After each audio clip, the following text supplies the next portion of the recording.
Good afternoon. Welcome to another edition of the Madison View. My name is Ralph Scott. Republicans have finally last calmed the chaos down to where we got somebody at least that, the Speaker of the House where they can pass some legislation. Now let's see if they've actually grown up. The first indication is no. They're going right back down the election denial road, which is about probably 65% to 75% of America, at least rational America, if not 90% of rational America, upset. I'm not going to say 100% of rational America, in my opinion, but just that right there is not good. They just nominated an election denier to be their speaker. And basically what that does, if you really pay attention to what happened, they say the man passed the list around and signed the name up of who voted for him, and he was going to show Donald Trump who voted for him and who didn't. So basically, he put everybody on a blacklist that didn't vote for him. That's called being a Nazi. Yes, if you blacklist someone, that's called being a Nazi. You are using intimidation to get your way. That's what the man did. He used intimidation.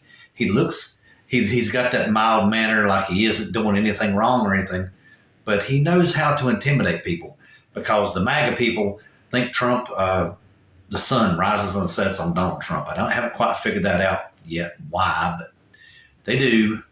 I said, just got to go back and review a little bit of Trump's history. His business dealings have not been very good. He's managed to accumulate some cash, over the years, but I still think about half to three-fourths of that's from his dad's original holdings of apartment buildings and everything. The picture's not being painted real good because obviously, he passed on the first round, so his intimidation tactic worked. Okay, so that right there, round one does not look good. Like I said, he's election denier. That doesn't look good. Okay, and then the next thing is what really got me. I mean, it's still the Republican Party talking out both sides of the mouth. Now, one thing I will say that he did do that is different from Donald Trump and quite a few other Republicans that's been running here recently, mainly Donald Trump. Donald Trump's got that victim attitude. Make America great again. Oh, we've decayed. We're not like we used to be because the Democrats run the country off run the country off the cliff. It's all the spending programs. They still said that in their speech by the one woman they chose to speak for them, the minority leader or majority leader. I don't know what she's called. She still had that in there, But he basically gave a forecast of the future. He was looking down the road, which is what I think is where I think that's the reason why the Republicans have the base they have, is they're going back to the victims in America, who are those who consider themselves victims in America. Because, just from some of the people I know personally that have voted for Donald Trump who haven't done as well as what they could have, it's because they didn't do well. It's not because of Democratic spending policies. Matter of fact, one of them has taken complete advantage of the Democrat spending policies, like I said. So, to me, that's what MAGA is. MAGA means I'm a victim and I'm crying about it. But like I said, quite a few of the victims I know on the MAGA side, they're self-inflicted gunshot wounds. Of course, that's what most people's problems are anyway. You go back and you look at most people's lives. You look at 90% of the problems, they're self-inflicted gunshots. They might be in the foot, they might be in the knee, they might be in the elbow, where you render yourself a little bit disabled, but you're not, totally disabled if you really get up and try. It's part of the struggles of life. You have to overcome the obstacles, and and quite a few of the obstacles that are in your life, you do it to yourself. In my life, I think so. But not always. I couldn't help one thing that happened in my life, but yet I could have. So I don't know. In my opinion, that's exactly where the Republicans are at. And here's the thing: in his speech, the first thing he said that the Republican Party needs to do, or he stood for, I can't remember, was individual rights. Okay, he tried to grab the Madisonian ideology. He grabbed a hold of the Declaration of Independence, which is what the whole entire country is. He grabbed a hold of that. That's all Madisonian viewpoints and ideas and opinions. Okay, he grabbed a hold of the Madisonian point of view. Very, very good. He grabbed a hold of it very well and projected it as the Republican point of view. But here's the thing. Early in Madison's days, he was very much an advocate of states' rights. Of course, 90% of America was at the time, and that was during the Articles of Confederation, which failed. And he later on figured out, by seeing how things were going, that was not the way to go. We needed a strong central government. So he became more of a strong central government, more of a federalist appeal. I forget what they were called. They were called Federalist and I can't remember what they were called. Federalist and something else. I can't remember what they were called right off the top of my head. Because Washington was considered a Federalist. And Madison, after he wrote the Constitution and before he wrote the Constitution, was basically in the Federalist movement. He saw that the states' rights wasn't quite what it turned out to be.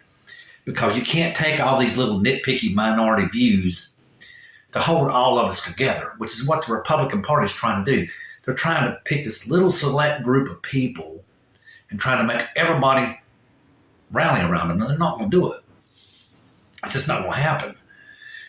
There are minority point of views that will never be accepted. I mean, you can say what you want to, but they will never be accepted. You can try to force them on people and all this. They don't, maybe 100 years from now, but I mean, there's not going to be accepted because "Make America Great Again," in my opinion, is a very poor campaign slogan that's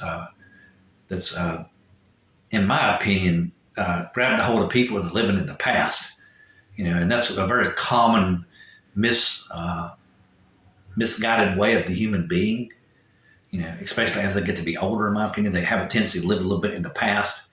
They don't live in the present. And I think that's what that MAGA has done. It's grabbed a hold of those kind of people. And all the little regrets and everything you had in your past, see, that's what that brings up. That's what it brings up. And that's the type of people that Donald Trump are appealing to as a general base, the people who live in yesterday. And then he come out and said that he wanted to live in the future, which really, like I said, which really shocked me. Okay. Grabbed a hold of the Madisonian principles of, the first sentence in the Declaration of Independence. Oh, God, I have to review exactly. See, all men are created equal, endowed by inalienable rights by the Creator, I think is what it comes down to. Life, liberty, and the pursuit of happiness. I'd have to reread it because I don't have it memorized. That's the Madisonian point of view. Okay. Not only that, it's also the early founding fathers' point of view. Like I said, he embraced it. Okay. And then the next thing he come out and said individual rights. Okay. Then the next thing he come out and said was physical responsibility. And that right there just made me shake my head. And the person he quoted was Ronald Reagan. Ronald Reagan is the one that run the budget deficit up like 300% in 8 years. I mean, it had never been that high in our country's history. Everybody in the country was freaking out. And all these people are still voting for him left and right and left and right. I was just shaking my head. I couldn't believe people were still doing it. And they were voting for him left and right, left and right. I mean, winning big time, man. So that part, and how a Republican, after Eisenhower, in my opinion, can proclaim that they're a physical conservative, in my opinion, is talking out both sides of your mouth. Because, it's just a fact. I mean, W. Bush, deficits don't matter. And ever since then, we've done nothing wrong. We've done in this country, we've done nothing but run deficits. To the point of what is it now? 50% or 25% of our GDP? Well up there. Not 100% of our GDP. I don't remember the exact numbers. But his solution was he's going to start a bipartisan commission on getting the deficit spending under control. Reasonable. I like that idea. I think that is a good bill to introduce into Congress. Coming out of a Republican's mouth, though, is kind of like, well, I won't say it. There's a couple ideas come by. I just won't say it. I'll be nice. Then, okay, Then he come out and said something that the Republicans under Donald Trump has just completely denied. I mean, it's a complete 100% reversal from what the Republicans stood for under Donald Trump, mega Republicans especially. He wants to put the United States back on the world stage. Donald Trump wanted to remove us from the world stage, which was, how can I put it in a nice manner, a wrong thing to do.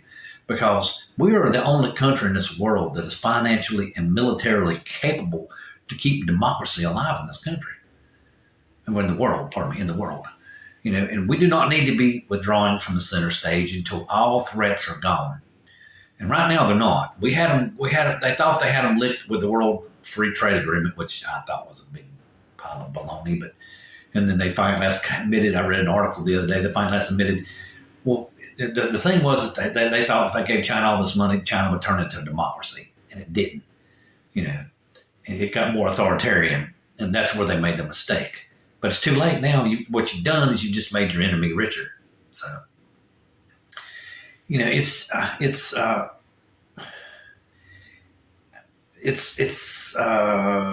basically a complete reversal. And that one right there, I'll have to take a wait and see attitude. I don't believe it.